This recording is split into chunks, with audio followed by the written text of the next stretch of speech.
میرے عزیزو، ہر انسان یہ چاہتا ہے کہ اسے عزت ملے،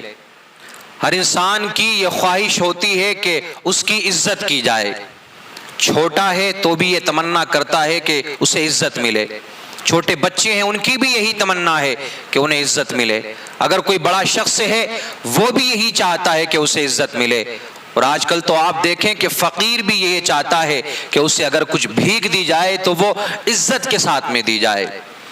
تو کافر بھی عزت چاہتا ہے، مسلمان بھی عزت کو چاہتے ہیں، چھوٹا ہے وہ بھی عزت کو چاہتا ہے، بڑا انسان ہے وہ بھی عزت کو چاہتا ہے، مالدار بھی عزت کو چاہتے ہیں، غریب بھی عزت کو چاہتے ہیں۔ تو ایک بات یاد رکھیں میرے عزیزو، عزت کا تعلق کسی ایک خاص کمیونٹی سے نہیں ہے، عزت کا تعلق کسی ایک خاص چیز سے نہیں ہے، عزت کا تعلق کسی ایک خاص انسان سے نہیں ہے، بلکہ اللہ نے جس کے مقدر میں عزت لکھی ہوئی ہے، عزت تو صرف اسی کو ملنا ہے۔ کوئی یہ نہ سمجھے کہ وہ پیسے کے ذریعے عزت حاصل کر سکتا ہے یا اپنے اعلیٰ نسب ہونے کی وجہ سے وہ عزت حاصل کر سکتا ہے، ایسا ہرگز نہیں ہے۔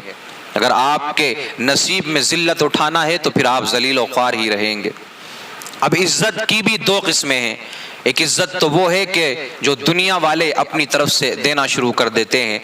جیسا کہ پانی کے بلبلے ہوتے ہیں نا کہ تھوڑی دیر کے لیے اٹھے پھر بعد میں ختم ہو جاتے ہیں، تو وہ عزت بھی اسی طرح کی ہوتی ہے کہ چند دنوں کی یا چند سالوں کی وہ عزت ہوتی ہے،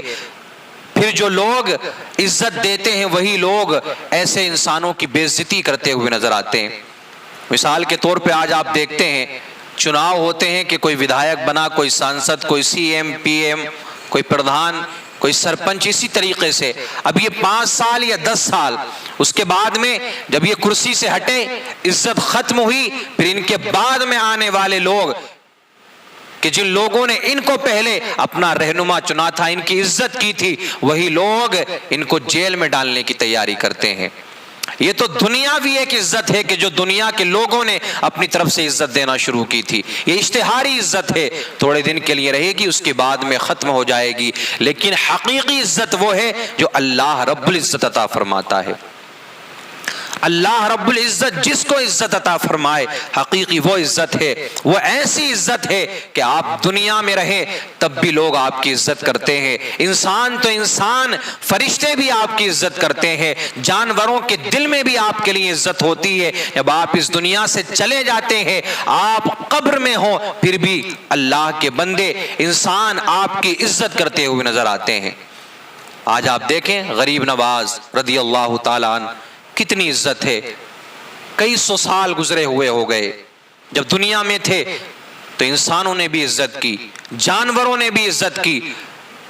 پانی نے بھی عزت کی حکم مانا، ہر چیز نے آپ کی عزت کی، ہر شے پھر عزت کرتی ہے، اللہ رب العزت عزت عطا فرماتا ہے۔ اور آج کئی سو سال گزرے ہوئے ہو گئے، پھر بھی آج ساری دنیا کے لوگ آتے ہیں، وہی عزت، وہی مقام، وہی پیار آپ کے لیے دل میں موجود ہے۔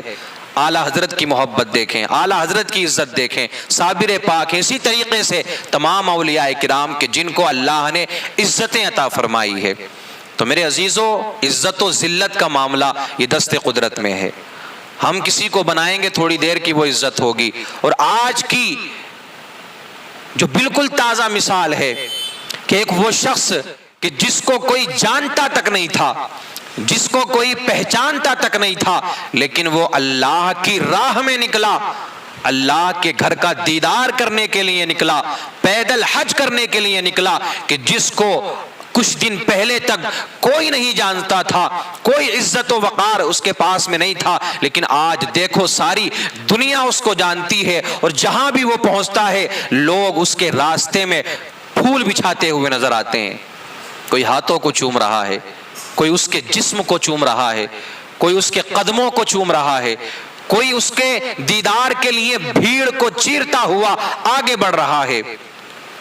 تو یہ اللہ رب العزت کی عطا کردہ عزت ہے۔ اب یہ شخص جب تک دنیا میں رہے گا اس کی عزت ہوتی رہے گی، اور اس دنیا سے جانے کے بعد میں بھی لوگ اسے عزت کے ساتھ میں یاد کرتے رہیں گے۔ تو جو بھی اللہ کی راہ میں نکلتا ہے، اللہ کے راستے پر نکلتا ہے، وہ شخص نکلا ہے حج کے لیے پیدل، اللہ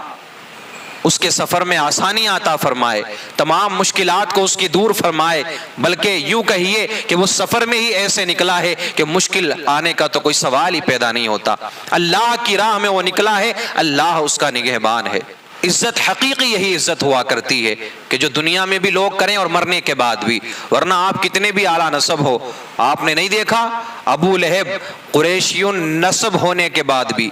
کتنا خوبصورت تھا، خوبصورت ہونے کے بعد بھی ذلیل و خوار ہوا اور آج تک اس پر لعنت بھیجی جاتی ہے۔ اور حضرت بلال حبشی رضی اللہ تعالیٰ عنہ ظاہری طور پر خوبصورت نہیں ہے، رنگ کالا ہے، نسب کیا ہے، غلام ہے، لیکن دیکھو ابو لہب قریشیون نسب ہونے کے بعد بھی حضرت بلال غلام ہے اور بظاہر طور پر رنگ بھی کالا ہے، ابو لہب حضرت بلال کے قدموں سے لگی ہوئی دھول کے برابر بھی نہیں ہو سکا۔ اللہ اور اس کے رسول کی محبت دل میں بسائیں، اللہ اور اس کے رسول سے پیار کریں، اللہ پھر عزتیں عطا فرمائے گا۔ تو وہ جو عزتیں ملیں گی نبی کی محبت کے ذریعے جو عزت ملے گی، نبی سے پیار کے ذریعے جو عزت ملے گی، اللہ کی محبت دل میں رکھ کے اگر کوئی عمل کریں گے پھر جو اللہ رب العزت عزتیں عطا فرمائے گا۔ تو میرے عزیزو، ساری دنیا والے بھی چاہ کر آپ کو بے عزت کرنا چاہے اور اللہ چاہتا ہے کہ آپ کی عزت ہو، آپ کو شہرت ملے، تو ساری دنیا والے بھی آپ کو بے عزت نہیں کر سکتے، آپ کا کچھ نہیں بگاڑ سکتے۔ اور اگر ساری دنیا والے آپ کو عزت دینا چاہیں، رب کی رضا اس میں شامل نہیں ہے، تو پھر آپ کو کوئی عزت بھی نہیں دے سکتا ہے۔